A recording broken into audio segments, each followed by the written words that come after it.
So Rabosai, with your permission, we're going to learn Samach Beis in Yevamot. And in this sugya, we're going to analyze a machlokas between Beis Hillel and Beit Shammai about the mitzvah of period verivia, which is recorded on Samach Aleph Amid Beis. According to Beit Shammai, the mitzvah of period verivia requires the birth of 2 male children, whereas Beis Hillel require 1 boy and 1 girl. And the Gemara says that Beis Hillel derived their conclusion from Briyaso Shel Olam, that God created male and female. Then the world went on its own. And now the Gemara tries to understand why Beit Shammai insists on 2 boys. And the Gemara has this whole theory in Beit Shammai about Moshe Rabbeinu, that Moshe Rabbeinu had 2 children, Gershon and Eliezer, before he was Poresh Mi-Ishto. So since he waited till he had 2 boys, apparently he couldn't be Poresh Mi-Ishto earlier because he had to fulfill his basic requirement of period veriv. Okay, fine. But what does Beit Shammai say about Beis Hillel's derivation from Briyaso Shel Olam? So the Gemara establishes a principle called Ein Donin Efshar Mi Efshar. Right? So the first 2 words on Daf Samach Beis are Efshar. If God is creating the world in a way that the world could propagate, the absolute minimum requirement is going to be 1 male and 1 female.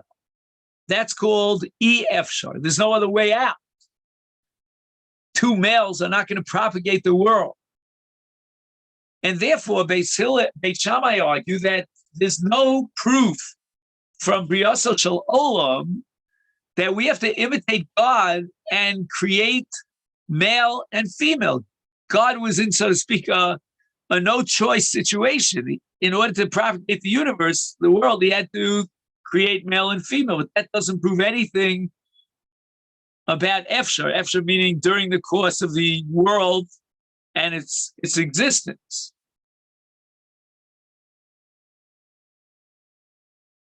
So now the Gemara is going to turn the ball back, send the ball back into the court of Beis Hillel,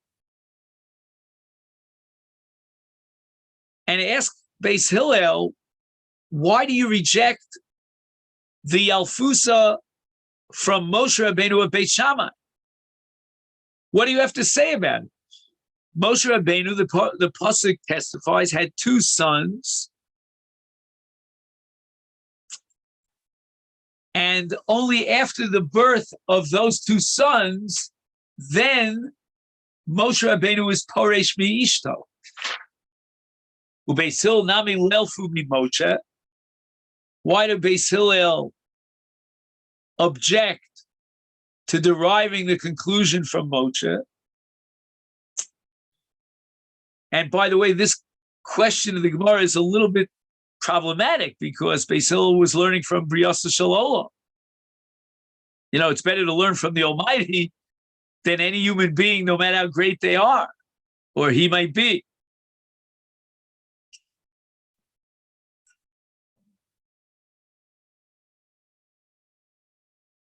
So the Gemara says, Amri Loch. I'll tell you what Beis Hillel would say to Beit Shammai. Moshe midaite hu diov. Moshe was never commanded to separate himself from his wife. It was something that he did on his own initiative. And what motivated Moshe and led him to this conclusion is because Moshe's state or status as a Navi is radically, fundamentally different than any other Navi. Moshe Rabbeinu had to be ready, prepared for Nevuah 24/7. So that's why he was Poresh Mi-Ishto. But that's called Midaite Ka'ov. It was never a tzivui. There was never an official command or mandate to Moshe Rabbeinu that he had to have 2 sons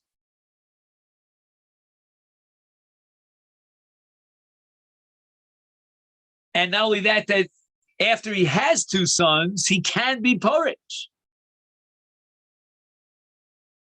As if to say, and that's how Beis Shammai learned it, he fulfilled his obligation of Piriv Verivia. So Beis Shammai said, you have a boy, and now you have another boy. You fulfilled your obligation.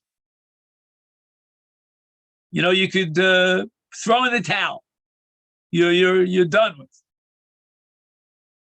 And Beis Hillel say, no. You didn't have a girl. If you didn't have a girl, you weren't Yotze the mitzvah Piriv Verivia. I Moshe Rabbeinu was Porish B'ishto. He was allowed to do so. Why? Because he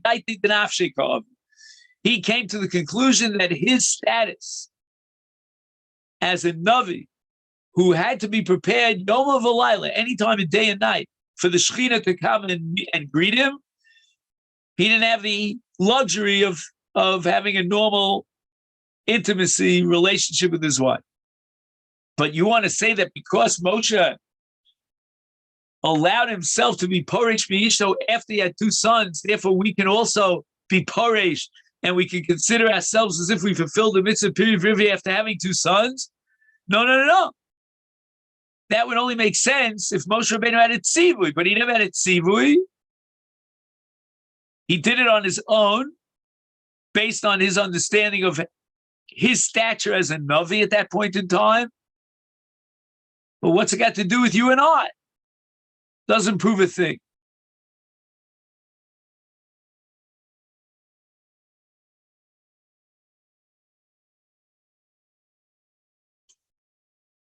Nisanya, how do you know that Moshe Rabbeinu was Porish B'ishto without a tzivui?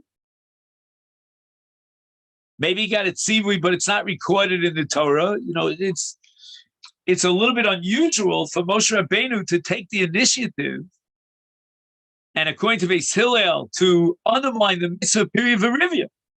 He had not fulfilled his mitzvah. He didn't have a daughter. So how do you know that this actually was Moshe Rabbeinu's decision on his own? Isanya Shlosha Dvarim also Moshe Rabbeinu mi daito v'skima daito l'das hamokum pirish mina isha shibra luchos v'hosif yom ech. So there were three halachic decisions that Moshe Rabbeinu made in his lifetime, which were based on his own das. There are many questions that Moshe Rabbeinu couldn't answer. The Makoshesh Eitzim, what miso you put it to. We have the case of B'nos Slavcha. Do they get to Yerushalayim? There are many questions. You have the Anoshim Chashuvim that wanted to bring a Korban Pesach, even though they were Tmeim. Many questions that Moshe Rabbeinu couldn't answer. He was perplexed.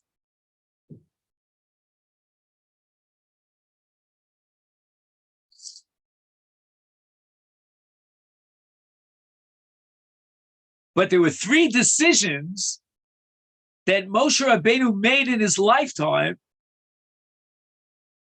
and he hadn't heard those rulings from the Almighty. He came to these conclusions in three occasions on his own. And his schema, daito das hamoko. HaKadosh Baruch Hu gave him full approval.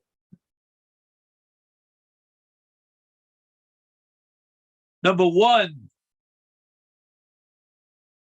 Moshe Rabbeinu was Poresh Mi'ishto.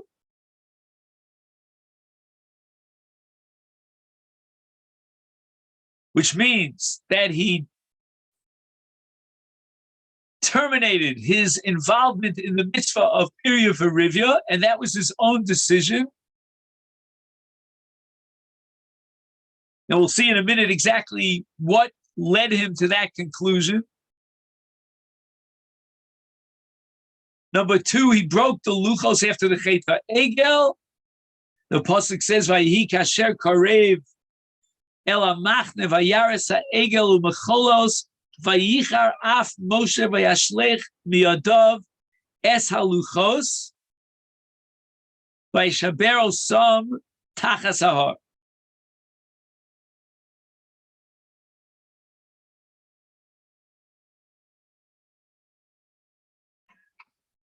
Now, this is not the only time that Moshe takes something and throws it.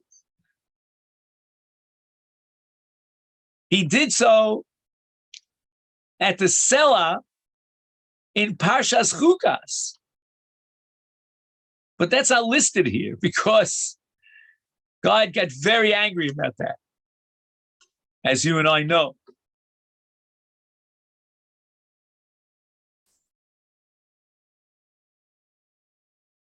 But as we'll soon see in the Sugya, in the case of breaking the Luchos, he got the okay, post facto, again, after they were broken, but Hashem said you did the right thing.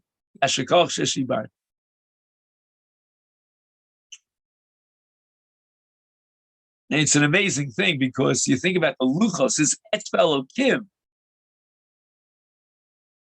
I mean, I've gone to Eschatoini Maskir. I've participated in my lifetime in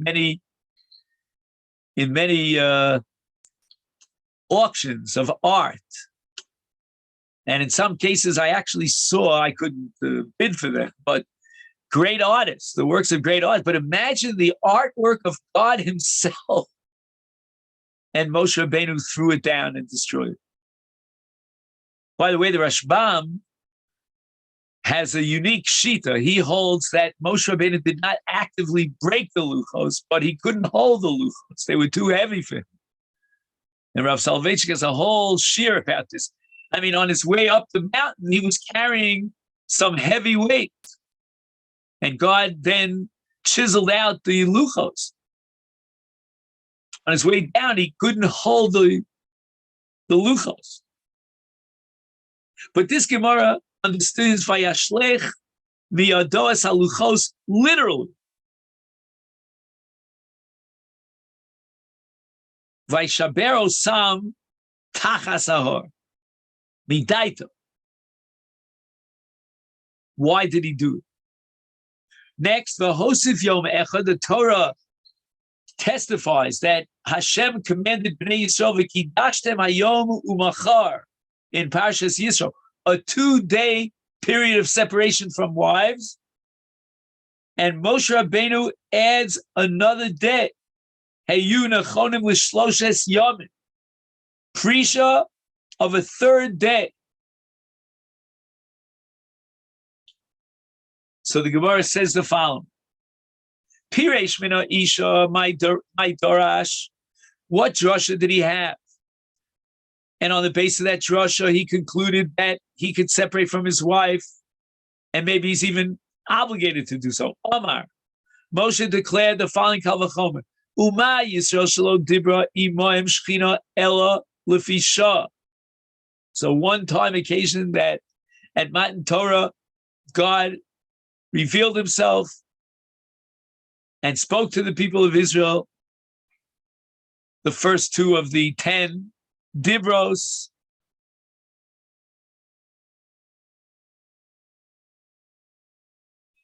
And it was only a short period of time, 1 hour, that they needed to hear the voice of Hashem. And Kaval Lahem's man, and yet HaKadosh Baruch Hu said, you will have to be poresh from your wives. Amar Torah al tikshu el isha.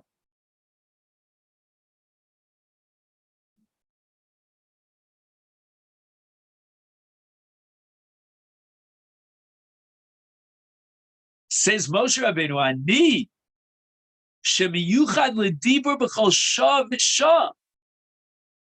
It's not that I'm designated and I have to be ready for a dibur for a shah for 1 hour, but for any hour of the day or night, I've got to be prepared 24/7. V'lo kaval lizman. And God didn't say, okay, be parish for a short period of time. Is alachas kama v'kama, how much more so do I have to be parish each though? How do we know that God gave an honor of approval? Shenemar lech emar lahem shuvu lachem li'alechem. That God permitted them to resume their married life. Ahaleim. Ahaleim means go back to your married life. But in Moshe Rabbeinu, the pasuk says, no. Ata po amodi madi. You are not permitted to go back to your wife. My Dorash. What led Moshe to the conclusion that he has to break the luchos? Omar Uma Pesach. Shehu echad mitoch sheish meos u'shlosh mitzvos. With regard to the Korban Pesach, which is one of 613, Amr lo Torah, Amr bo Torah, Kol ben nechar lo yochal bo. And the Gemara darshans that we're talking about a Yisrael Mumar.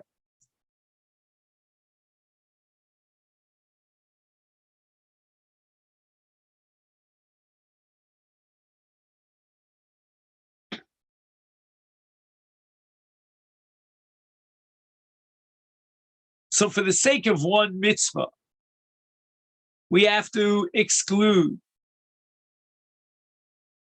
a ben nechar, meaning someone who's a mumar and he violated the Torah,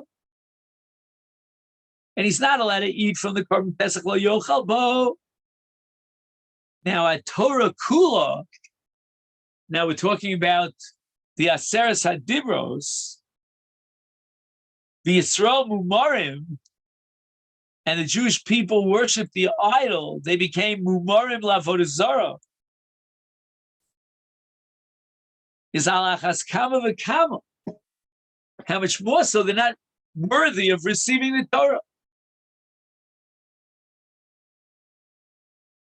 If a mumar is not worthy of Korban Pesach, which is only one mitzvah, then how much more so when what's at stake, all the 613 mitzvahs, is Yisrael Mumrim, alachas kam v'kam, certainly they're not roy that the Torah should be given to them.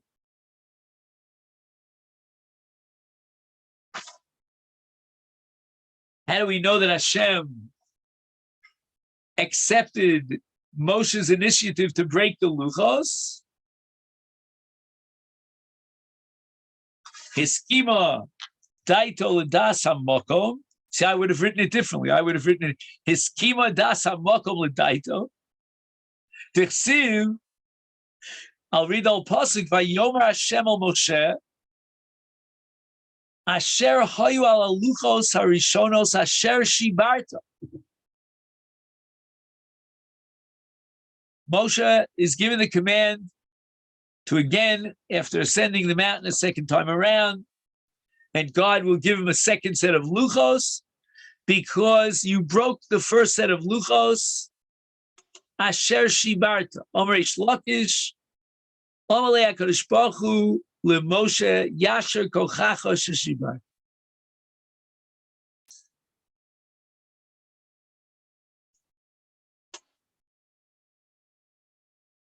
This is the source for Yasher Koch. It's very interesting. You know, we say Yasher Koch 1,000,000 times a day, and it comes from Moshe Rabbeinu breaking the luchos. And HaKadosh Baruch Hu says Yasher Koch Sheshibarta. Now, where does Reish Lakish see this in the pasuk? Maybe Hashem is saying, Asher Shibarta, you know, you broke the luchos. I got to give you a second set. You're a troublemaker.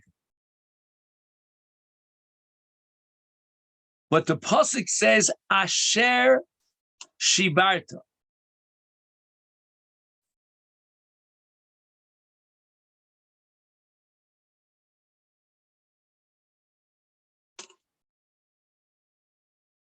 Now, Asher is made up of 3 letters, Aleph, Shin, Resh.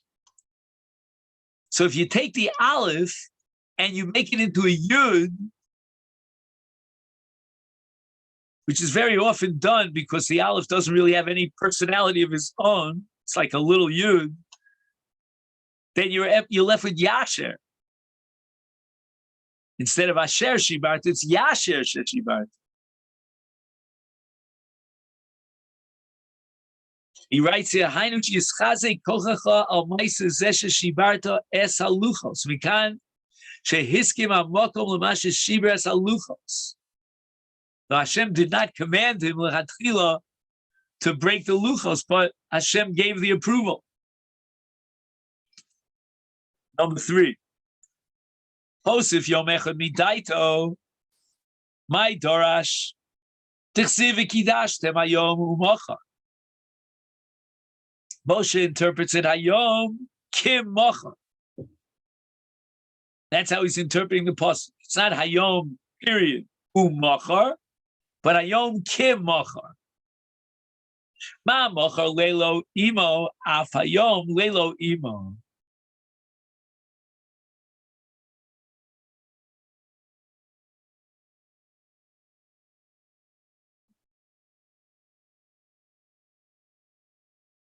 So Hashem said explicitly 2 full days. And that's called Hayom U'Mocha. But Moshe Rabbeinu made a calculation. Those 2 days have to be full days, which means the 12 hours of nightfall plus the 12 hours of daylight.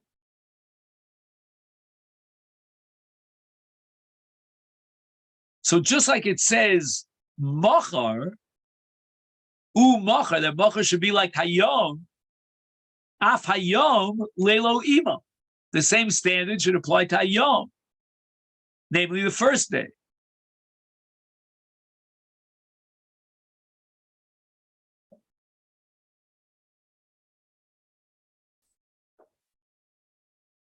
The Laila da Idna, in other words, the night of that day on which Moshe Rabbeinu got the Sivui, the message from Hashem, nothingly, that night had already passed. So now he has a situation in which that first day would only be partial of the first. It would be a complete day, because until he got the tzivui, it was already into the night, and the night is part of the day. Ishmamina trei yomi lebar me'idna. We're going to somehow make up that lost time.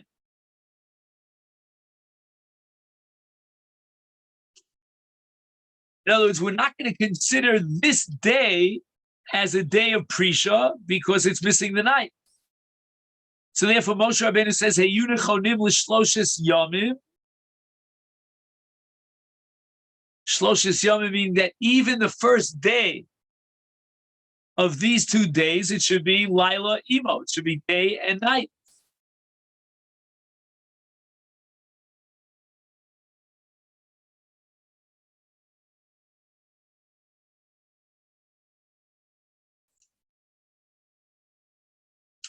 So that's Moshe's calculation. So Moshe Rabbeinu needs that 3rd day to replace the first day because the first day was incomplete, and you need complete days. How do we know that God gave his nod of approval? Eskima daitel dasamokom delo sharia shchina ad shabsa.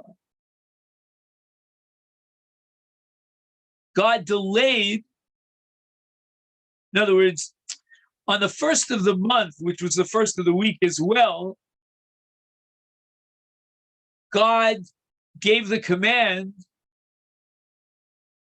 that would, through the Prisha, would culminate in Kabbalah Satorah, and that would be on the 6th day, which is Friday. No, just 1 second. Sunday, Monday, Tuesday, Wednesday, Thursday. Yeah, Friday. And yet, the Torah was given on Saturday. Why?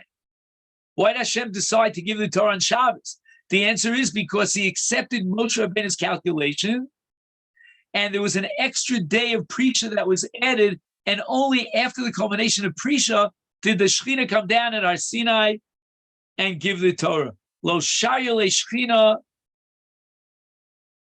ad Shabsa. So that was the 3rd day of Prisha. So why did Hashem postpone the Shekhinah, right? The Shekhinah being Shorah. It's because Hashem agreed to Moshe Rabbeinu of adding a 3rd day of Prisha.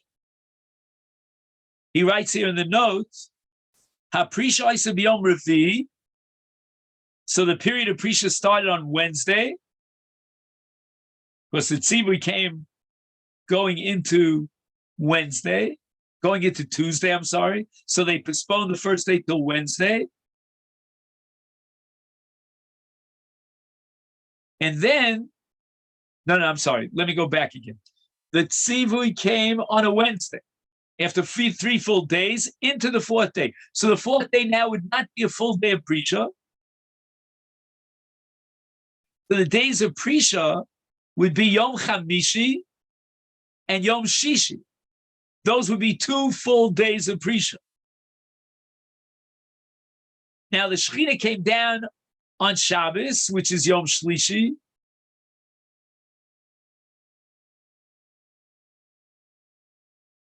V'lo hichshiv HaKadosh Baruch Hu es Yom Revi liyom Prisha. Again, even though on Yom Revi they got the tzivui, but Hashem didn't consider that Prisha. You had to add Shabbos. Why? Why not consider Yom Revi as, again, there was a partial Prisha, part of the day. Even Shalohoya im Laila Lefanav. It didn't include the night before Yom Revi, hence Yom Revi's Prisha would not be Olel Minyan. And if it's not part of the calculation, then you have to count Thursday, Friday, and Shabbos. And this leads us to Tanya here on Daf Samach Beis.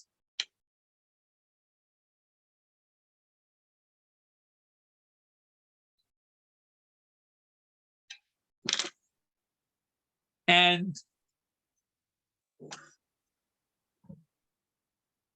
I just want to, before I let you go,